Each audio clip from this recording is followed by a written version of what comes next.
अभी आप एक 17 जनवरी को जन संदेश यात्रा निकालने के लिए बोला था, लेकिन दीपक दीपक बावरिया जी ने बोला कि ये पार्टी का आधिकारिक कार्यक्रम नहीं है। ये जवाब मैं दूंगी, जवाब मैं कल दूंगी इसका।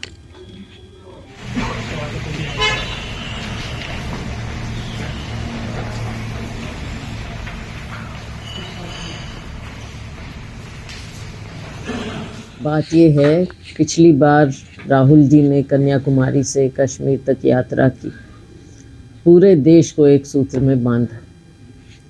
भारतीय जनता पार्टी का काम है कि कभी धर्म के नाम पर, कभी जाति के नाम पर लोगों को बांटने की बात करते हैं। राहुल जी और कांग्रेस पार्टी देश को जोड़ने की बात करते हैं, समाज को जोड़ने की बात करते हैं, और ये काम भारतीय जनता पार्टी कर नहीं सकती, ना उन्होंने किया। यात्रा मुझे बता दीजिए इनमें से किसी ने भी किया हो कभी। राहुल जी ने करके दिखाया, उससे बौखलाए, उसका नतीजा भी देखा हमने, चाहे कर्नाटक हो, हिमाचल हो, तेलंगाना हो, नतीजा देखा है, लोगों का रुझान देखा है।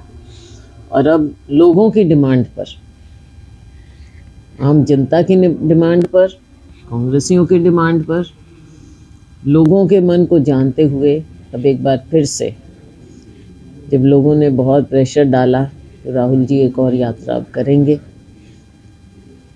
पूर्व से लेकर पश्चिम तक जाएंगे और फिर से देश को एक सूत्र में बांधने का काम करेंगे। मैम, बीजेपी कहती है कि कांग्रेस आज खुद एक नहीं है, एक कुमार शैलजा गुट है, एक भूपेंद्र हुड्डा गुट है, तो जब खुद ही अलग अलग है गुटबाजी है, तो कैसे ये प्रचार कर सकते? भारतीय जनता पार्टी पहले अपने गिरेबान में झांके, क्योंकि इनके जो जिस प्रकार से गुट बटे हुए हैं वो प्रदेश से, देश से छिपा हुआ नहीं है।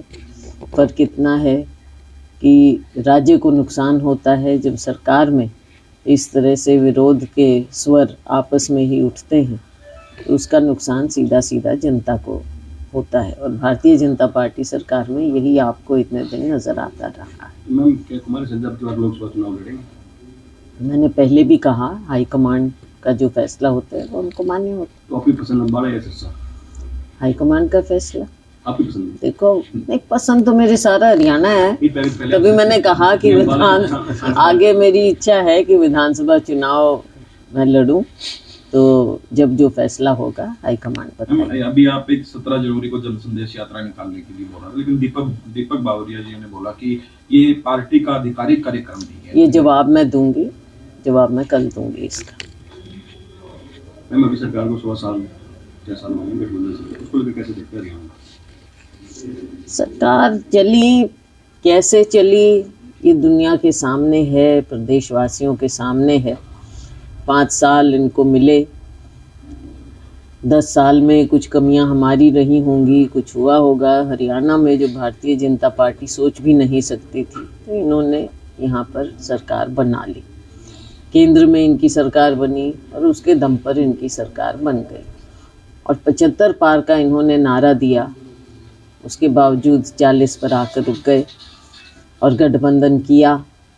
एक दूसरे के खिलाफ बोलते थे, जजपा इनके खिलाफ बोलती थी, लेकिन फिर जाकर इनके साथ समझौता करके सरकार में बने रहे 5 साल, और हरियाणा के लोगों का हित का नहीं सोचा। राजनीतिक रूप से फैसला किया और सरकार जैसे तैसे चलाई। कोई वायदे पूरे हुए नहीं, घोटाले पर घोटाले होते चले गए। आज तक एक भी घोटाला कहीं कोई अंजाम उसका नहीं आया है। तो हरियाणा के लोग देख रहे हैं उनके साथ कैसे हर बात पर वादा खिलाफी हुई है। तो आने वाले समय में हरियाणा की जनता इस बात का उचित जवाब देगी। इंडिया गठबंधन को लेकर निरंतर बैठकें चल रही है, लेकिन उन बैठकों में अभी तक कोई कंक्लूजन नहीं है। क्या आप किस तरीके से देख रहे हैं? तो देखो, नेगोशिएशन होती हैं, आपस में बातचीत चलती है। जब इतनी पार्टियां होती हैं तो अलग अलग जगह की अलग स्थिति है, कमेटी बनी हुई है और बातचीत चल रही है और इसका नतीजा भी निकलेगा। मोदी जी गारंटी के नाम से यात्रा निकाली जा रही है बीजेपी द्वारा हरियाणा में, उसको क्या देखते हैं? अब गारंटी कौन सी पूरी की है पता तो चले कि गरीब आदमी को क्या मिला, मिडिल क्लास को इन्होंने ख़त्म कर दिया। आम जो नागरिक है, चाहे देश की बात करें हम, महंगाई से त्रस्त है। आप एक भी बता दीजिए प्याज की कीमत आज के दिन क्या हो गई है, आलू की कीमत क्या हो गई है, गैस सिलेंडर कहाँ पहुंच गया है। आप किसी भी जो भी सैलरीड क्लास है या मिडिल क्लास है या गरीब है, आप किसी से पूछिए, देश का सारा कुछ तो इन्होंने बड़े बड़े जो बिजनेस हाउस हैं, कुछ लोग 4-5 उनके हाथ में बेच दिया है, सब कुछ उनको चला जाता रहा है। आज कोई छोटा दुकानदार ना धंधा कर पा रहा है, नए लोग नया धंधा शुरू कर नहीं पा रहे। जिनकी फिक्स्ड इनकम है, आज महंगाई ने उनको मार दिया है, बच्चों की फीस तक लोग दे नहीं पा रहे हैं। आज ऐसी स्थिति में ये ले आए हैं। इस बात की यात्रा, लोगों को क्या दिखाना, चुनाव आ रहा है तो फिर से झूठे सपने लोगों के सामने रखे जाएंगे। उचाना के अंदर आए, उचाना हॉट सीट है, तो यहाँ से कोई दिग्गज नेता उतारेगी कांग्रेस पार्टी? समय पर देख के कांग्रेस पार्टी भी पूरा देखकर कि मजबूती से यहाँ पर लड़ा जाए और अच्छा हम कैंडिडेट, प्रयास इस बार होगा कि एक अच्छा कैंडिडेट यहाँ पर हम। मैम एक साथ चुनाव होते थे, कांग्रेस तैयार है लोकसभा? हाँ बिल्कुल। देखो तो ये तो अब सरकार का फैसला होगा कि साथ करेंगे या अलग करेंगे, क्योंकि उसमें ऑपोजिशन से तो कोई कुछ पूछेगा नहीं है, तो ये करेंगे तो साथ करें या अलग करें। कांग्रेस पूरी तरह से तैयार है और मैं तो कहूँगी उससे भी ज़्यादा हरियाणा की जनता तैयार है। कांग्रेस में ज्वाइनिंग हो रही है हर तरह से, तो क्या कोई बीजेपी के नेता भी टच में कांग्रेस के आने के लिए? देखो हर तरह से जब चुनाव नज़दीक आता है तो सभी पार्टियों में ये आवागमन हलचल चलती रहती है और हमें पूरा विश्वास है कि कांग्रेस पार्टी आगे आने वाले समय में और मजबूत। अम्बाला के अंदर चित्रा सरवारा और निर्मल सरवारा ने अभी हाल ही में ज्वाइन की कांग्रेस पार्टी। इससे कोई अम्बाला सीट से कोई फायदा?